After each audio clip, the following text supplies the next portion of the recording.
Daniel Barnett is a lover of stories, especially the ones that go bump in the night.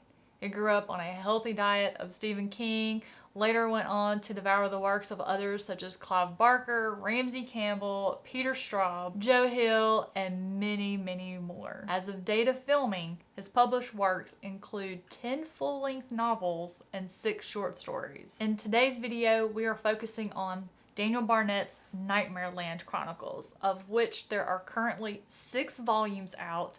There will be a total of 12. The first 6 are one complete arc. The best way I can describe the Nightmareland Chronicles to you in a non-spoiler way is quite simply, it is one man's epic journey to reach his daughter and the aftermath of what the world has become ever since that last day in May when the sun went out. That's a very simple explanation for 6 books, isn't it? But is it ever really that simple? Readers of series such as Stephen King's The Dark Tower, Robert Jordan's The Wheel of Time, Terry Goodkind's The Sword of Truth, J.R.R. Tolkien's The Lord of the Rings. If you think about the quest of each of those stories, how all of them got started for Roland, Richard, Frodo, Rand, it always starts out with a simple quest. As we journey through all of these series, the path to finishing that quest is rife with danger, horror, pain, ultimately death. You can add one more name to that list. John Hawthorne, the main character of the Nightmareland Chronicles. Daniel, talking about Nightmareland Chronicles 1 through 6, the first arc. Why does this story matter? What was it that had to come out? A big part of it for me was the umbrella of night, the umbrella of a lasting night over a world. That seemed like a unique kind of setting for an apocalypse. What made me want to write this story always starts with the characters. And for me, the inspiration for the Nightmareland Chronicles came predominantly from The Last of Us. Both games, but at the time when I wrote 1 through 5, only the first game was out. And I fell in absolutely head over heels in love with this adventure between the archetype of that violent man with a tragic past and kid he ends up caring about greatly as time goes through. I loved that story deeply. I love that story too, but not because of the game. No, really. Dark Tower. Oh yeah. Well, that too. I mean, it's an element in Dark Tower with Jake. So this is a Dark Tower-esque story. The Blue House by the Atlantic is John's Dark Tower. I knew that going in. We all, as writers, love certain stories. We have stories that we love, that we carry within us. And I think we do our best work when we're trying to tell the exact kind of story that we would want to read. With the Nightmareland Chronicles, that's just me trying to do that. I mean, for me, at least, start with a feeling that I'm trying to recapture, which is a feeling that a story gave me through some situation or whatever. It's not copying, it's not like remaking that story. It's just trying to find a way to create that feeling again. We met over Nightfall and we started chatting each other up. We became pals. And so I happen to know through this series, you read Slaughterhouse-Five and The Count of Monte Cristo. Little things slip in. I love it. And so you incorporated that into Nightmareland Chronicles. How much of yourself did you think you included in this story? Everything, I guess.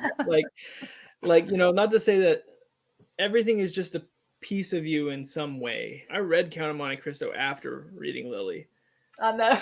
Or sorry, after writing Lily. I read Count of Monte Cristo after writing Lily, but it had been on my mind as something that I wanted. Hi, Hal.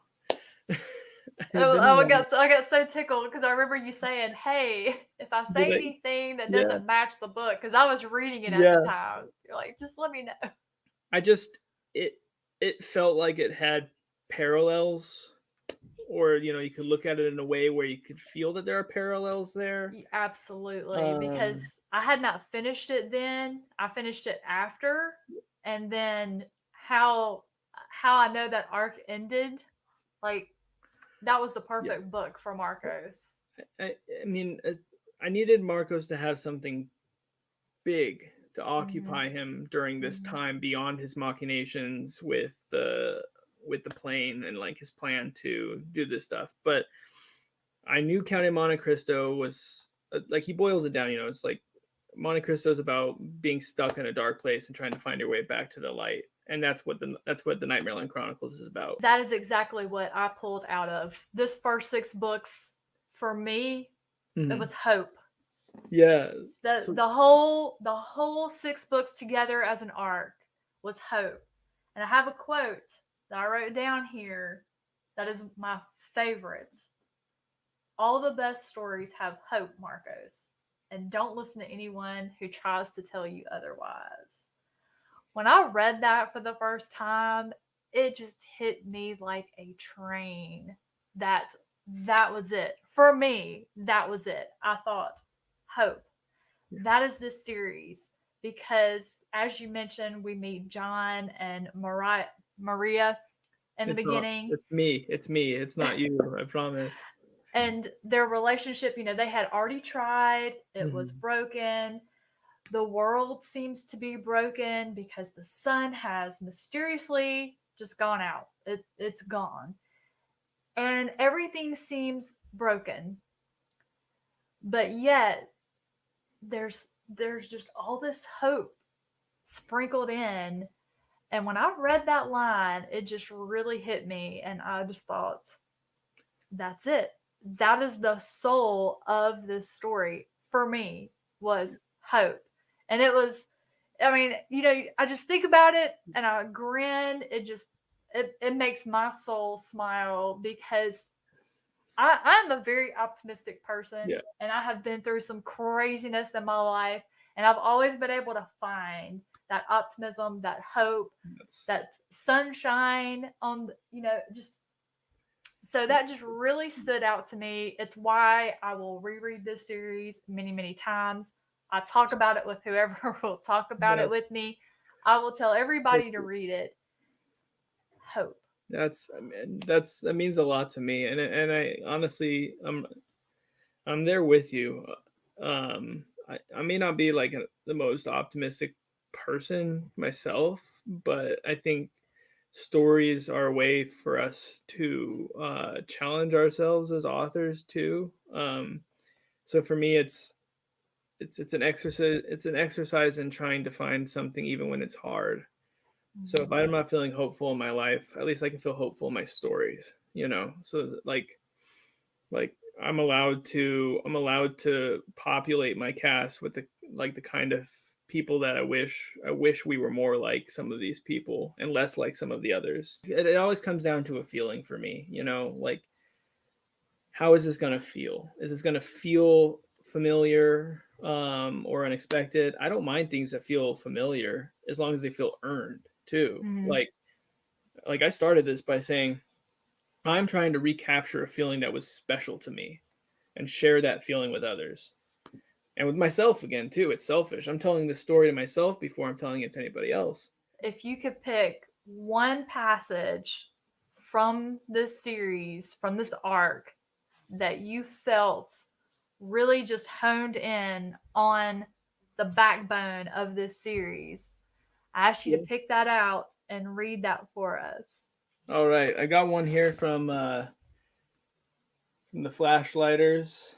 I think it captures a little bit of the horror, a little bit of the nightmarishness in the flesh, and some of the kind of the duality that is sort of the backbone of our main character, John Hawthorne. So here's this passage. We'll see if I can get through it in one shot. I'll have to do a recut.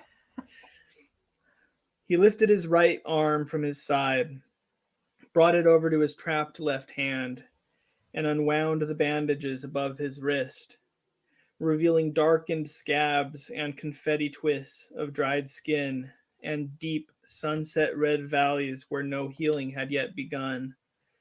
When there was nothing left to hide, he raised his ruined fingers where he could see them, because he needed to see them, needed to see this, and made a tight fist. The scabs cracked. The tripwires of his exposed nerve endings detonated. He felt the breath leave his lungs, as if sucked into a vacuum. It was the same sensation a person might have after popping open the emergency door on a jetliner. Then the pain arrived, flooding into the empty spaces, filling every nook and cranny inside him.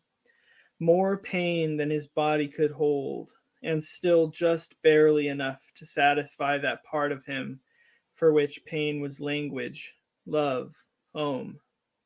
Yes, he thought as he reached down and gripped the revolver. Yes, yes, yes.